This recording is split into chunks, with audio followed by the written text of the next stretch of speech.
Time for a Graham flyby.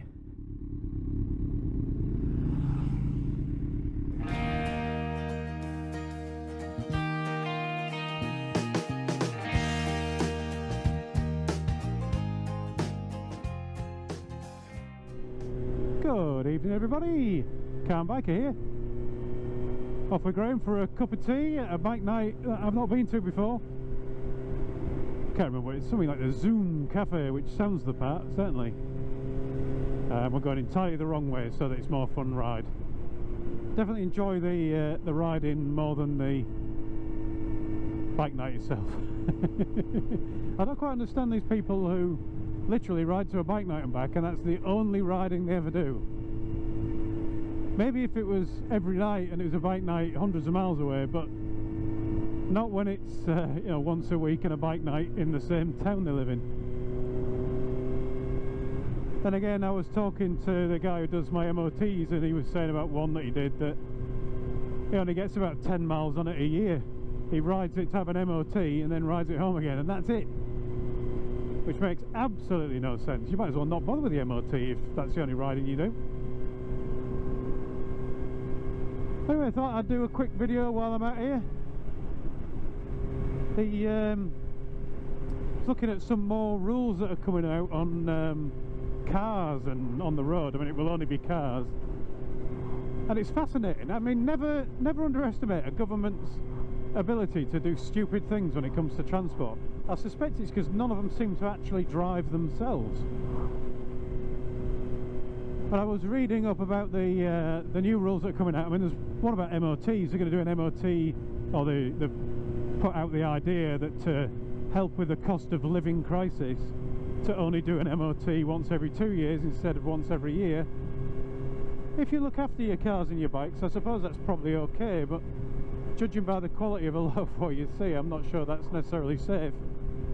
And as for the cost of living, well, saving 50 or 60 quid a year on a car and a bike MOT, I think my last car MOT was 35 quid and the bike MOT was 25. It's not really going to make a massive difference to your quality of living, is it? Especially seeing as the people who are really struggling probably don't drive. Anyway, that aside, the one I actually wanted to talk about was back to self-driving cars. I've often said that the idea of a self-driving car I quite like, if it works. It has to work and it has to be safe for you and everyone around you. But you know, in that nirvana where that's true, where they're not driven by AI and people actually know why they do what they do, because the whole AI thing throws up some quite interesting questions about, does it actually know what it's trying to achieve, or are we just being really, really lucky? But yeah, the idea of a proper self-driving car that's completely safe, that gets you where you need to be with no input whatsoever, seems like a really good plan. Because, you know, you've got a meeting at the other end of the country, you could set off early and just sleep the whole way there. But we're nowhere near that yet. And every self-driving car we have at the moment, well, I mean, there's very little of it actually allowed on the roads, but where they are allowed in limited ways, it's always with the proviso that there is a steering wheel and a set of controls, and there's somebody at those controls ready to take over as soon as the car gets something wrong. And that's basically because we don't trust them. We don't actually trust them to deal with all the problems, and rightfully so. Anyway, our government's come up with this cracking idea that on a self-driving car journey, you're going to be allowed to watch TV. So you can be the driver in charge of the vehicle and watch television. But you're still going to have to be completely aware of what's going on around you, and if there's a problem, have to take over control of the car. They clearly realise that the taking over the control of the car thing is an important thing, because they've said that you're still not going to be allowed to use a mobile phone because it'll distract your attention.